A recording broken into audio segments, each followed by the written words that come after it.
Guess the what कि आज क्या होने वाला है एंड आज कौन आने वाला है समवन स्पेशल फॉर मी। बहुत दिनों के बाद फाइनली आज मेरी मम्मी मेरे घर आ रही है। वो बहुत ज़्यादा कम आती है यहाँ, तो आज आ रही है तो मतलब वेट नहीं हो रहा है कि कितनी जल्दी वो आ जाए। तो देखते हैं कि कितना देर में आती है। अभी तो 1 बजने वाला है और उसको आते आते लेट हो गया, क्योंकि वो सुबह में ना 9 बजे से घर से निकली हुई है और उसने बोला था कि वो 12 बजे तक आ जाएगी, बट थोड़ा आज लेट हो गया क्योंकि ट्रैफिक बहुत ज़्यादा है। जब माँ घर आती है ना तो सब कुछ ठीक हो जाता है।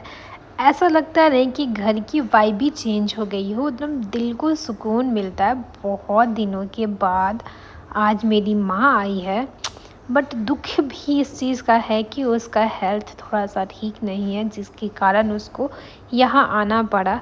तो हेल्थ इशू के कारण आई है, तो ठीक है, कोई बात नहीं। मैंने उनको बुलाया कि आ जाओ, मैं आपको दिखा देती हूँ यहाँ पे, अच्छे से ठीक हो जाना। और माँ के आते ही मेरी कंप्लेनें की तो लिस्ट चालू हो गई।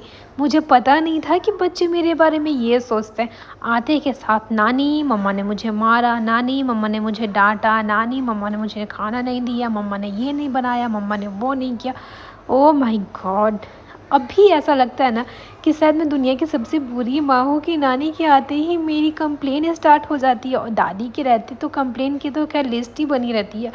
और क्या कर सकते हैं, बच्चे तो बच्चे हैं ना। बच्चों को जितना प्यार दो ना वो दुगुना प्यार देते हैं। एक्चुअली ना मेरी मम्मा यहाँ पे बहुत ज़्यादा कम आती है, तो इसलिए मैं इतनी ज़्यादा खुश हूँ ना कि मुझे समझ ही नहीं आ रहा था कि मैं क्या करूँ। और मेरी बहन ना मेरे मेरे बच्चे उसको मेरे पास बिल्कुल नहीं आने देते, कहते कि नहीं आप मेरी मौसी हो, उनकी तो कुछ भी नहीं हो।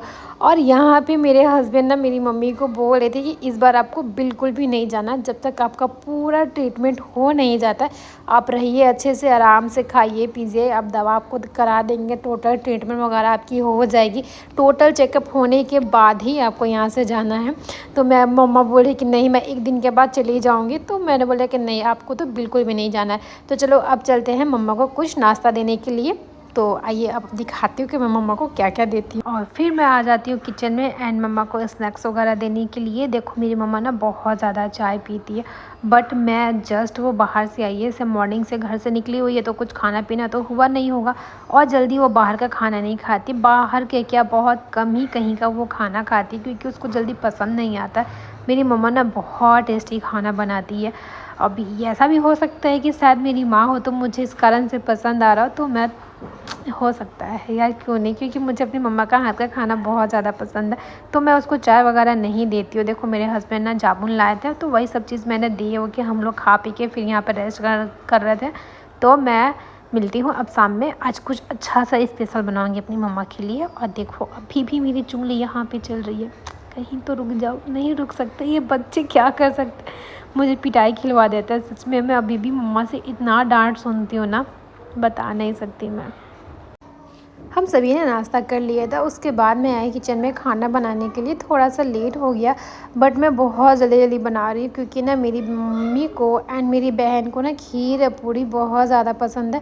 तो मैं उन दोनों को पसंद में ध्यान रखते हुए खीर बना रही हूँ एंड आलू सोयाबीन की सब्ज़ी और दाल भर के पूड़ी।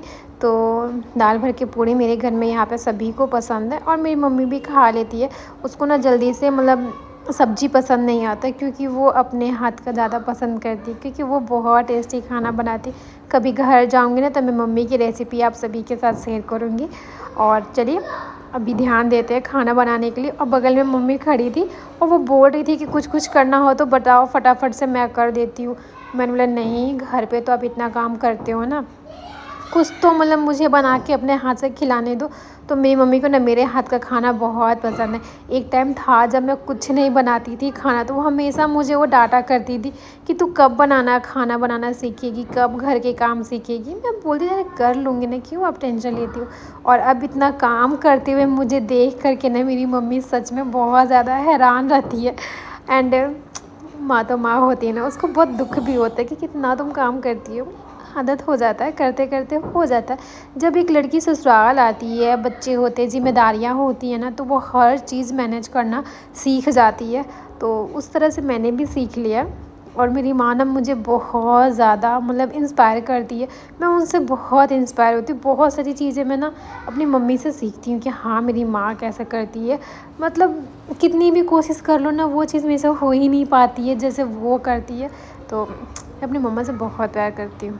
मैं अभी यहाँ पे दाल को मैंने उबाल लिया था हल्दी नमक डाल के, एंड इसके अंदर ना गरम मसाला के पाउडर डालती हूँ मैं।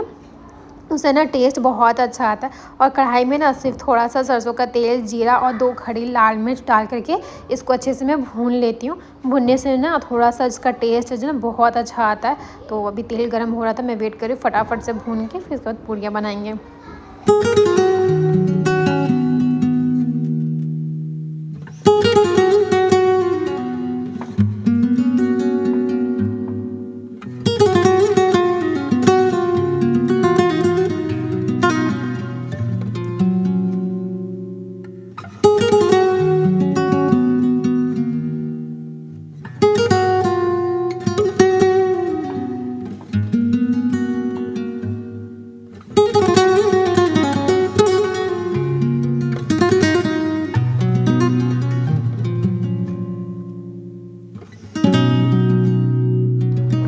दाल मेरा भून रहा तब तक मैं सोच रही हूँ थोड़े से बर्तन है मैं फटाफट से इन्हें भी धुल लेती हूँ, क्योंकि लगे हाथ सारे काम होते रहते हैं ना तो बहुत अच्छा लगता है।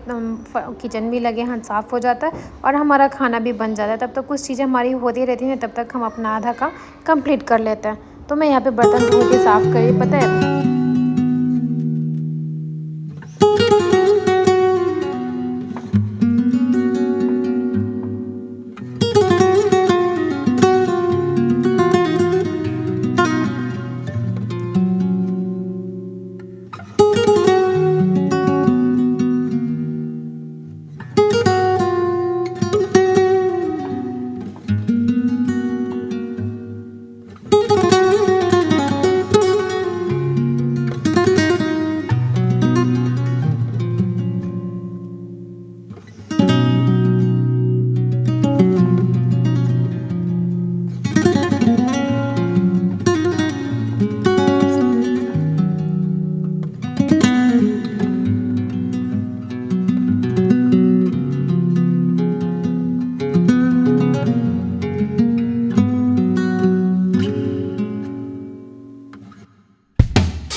बच्चे कितने भी बड़े हो जाए ना, लेकिन वो माँ बाप के आगे ना हमेशा छोटे ही रहते हैं। ऐसा मुझे भी लगता है जब अपनी मम्मी के पास रहती हूँ ना, तो मुझे लगता है मैं अभी भी इतनी छोटी सी बच्ची हूँ, मैं तो कुछ कर ही नहीं पाती। ऐसे से वो बात बोलती है ना तो मुझे लगता है कि नहीं मैं कुछ नहीं कर सकती। फिर मुझे याद आता है कि नहीं नहीं अरे मैं तो मेरे पास तो 2 बच्चे हैं, मैं बहुत कुछ कर सकती हूँ, एनीथिंग करती भी हूँ। तो मम्मा को बताती हूँ कि मम्मा मेरी शादी हो गई, मेरे 2 बच्चे हैं। तो उसको लगता है कि मुझे अभी भी विश्वास नहीं होता है। ये हमारी नोक-झोंक है ना, हम सभी के बीच चलते रहता है। तो वो हम लोग एक से एक हँसी मज़ाक करते हैं, तो ऐसा हमारा चलते रहता है। और हम लोगों ने बहुत सारी पूड़ियाँ बना ली, अभी और कुछ बनाना बाकी है। फिर हम लोग पूड़ी तलेंगे एंड उसके बाद सब बैठ के एक साथ हम लोग खाना खाएंगे। तो मैंने खाना बना लिया, तो हम सभी बैठ के एक साथ खा रहे थे। तो मुझे ना मम्मी के साथ बैठ के खाने में बहुत अच्छा लगता है एंड उनको भी बहुत ज़्यादा अच्छा लगता है कि हम लोग बैठ के साथ में खाते हैं। खा पी करके फिर मम्मा ने मेरे रात में सर में चम्पी की। मुझे मम्मा का हाथ का चम्पी बहुत ज़्यादा अच्छा लगता है और हमेशा ना मम्मी ही मेरे करती है। घर पे भी रहती हूँ ना तो हमेशा आ करके बोलेगी लाओ तुम्हारे सर में चम्पी कर देती हूँ। तो घर पे मैं जब रहती हूँ ना हमेशा मम्मी करती है, तो उसको पता है मुझे बहुत ज़्यादा अच्छा लगता है मम्मी के हाथ से चम्पी करवाना। इतना प्यारा नींद आता है ना चम्पी करने के बाद, रात भर पता ही नहीं चलता है कब सुबह हो जाता है। इतना सुकून भरा नींद आता है ना। एंड देन नेक्स्ट मॉर्निंग मम्मा दिखा ली थी मम्मी, तो दिखा के आए। तो हम लोग किसी सीरियस टॉपिक पर भी फ़िलहाल बात कर रहे थे। मम्मी बोल रही कि पापा को फ़ोन करके बता देंगे एंड उनको बोलेंगे यहाँ आने के लिए। हम बोले ठीक है बोलेंगे। तो जब हम लोगों ने पापा को कॉल किया बताने के लिए कि क्या रिपोर्ट में आया है, तो पता चला कि पापा का तो एक्सीडेंट हो गया। तो मतलब ऐसा ना रहा ही नहीं गया। हम लोग ने सुबह निकल गए थे, रात में ही निकलने वाले थे बट बारिश हो रहा था जिसके कारण हम लोग नहीं निकल पाए। एंड हम लोग मॉर्निंग में निकले तो 9 बजे के आसपास हम लोग पहुंच गए थे सिवान। तो मेरे हस्बैंड जाके पापा को लेके गए, डॉक्टर को दिखा दिए, सब चीज़ हुआ, एक्सरे वगैरह हुआ। तो उसमें पता चला जो शोल्डर के पास जो हड्डी होता है ना, उसको थोड़ा सा ना मतलब उसमें क्रैक आ गया, तो थोड़ा सा प्रॉब्लम उसमें हो गया था। एंड सडनली जाना आना, और इस टाइम में पता है मेरे बाबू को भी इतना फ़ीवर लग गया था, 103 के आसपास फ़ीवर था उसका। तो और स्कूल में ना बच्चों को एग्ज़ाम भी आने वाले, तो मैं ज़्यादा दिन रह भी नहीं पाई। तो हम लोग जिस दिन गए उसी दिन रात में मैं लौट के वापस भी आ गई थी, क्योंकि बच्चों का स्कूल है और फिर मेरे बाबू का तबीयत ठीक नहीं था, तो उसको भी मुझे देखना था। फिर यहाँ घर भी, ये बहुत सारी ऐसी जिम्मेदारियाँ हैं कि चाह कर भी इंसान मतलब छोड़ नहीं सकता है। तो वहाँ मैं पहुँची ना, थोड़ा सा हमारा घर का बाहर का एरिया, ये बगल में मेरी भाभी हैं और भैया लगते हैं, तो उन्हीं के पास बैठ के ना हम लोग कुछ सीरियस टॉपिक पे बात कर रहे थे कि ये सब चीज़ हुआ कैसे। एक्चुअली ना पूरे अच्छे से हमको पता नहीं था। फिर पता चला कि वो हाँ, रात में वो पापा मेरे कहीं गए थे, तो वो रात में ना ट्रक से वो टक्कर हो गई थी उनके, तो उनका एक्सीडेंट हो गया था। एंड आई होप आप लोग को वीडियो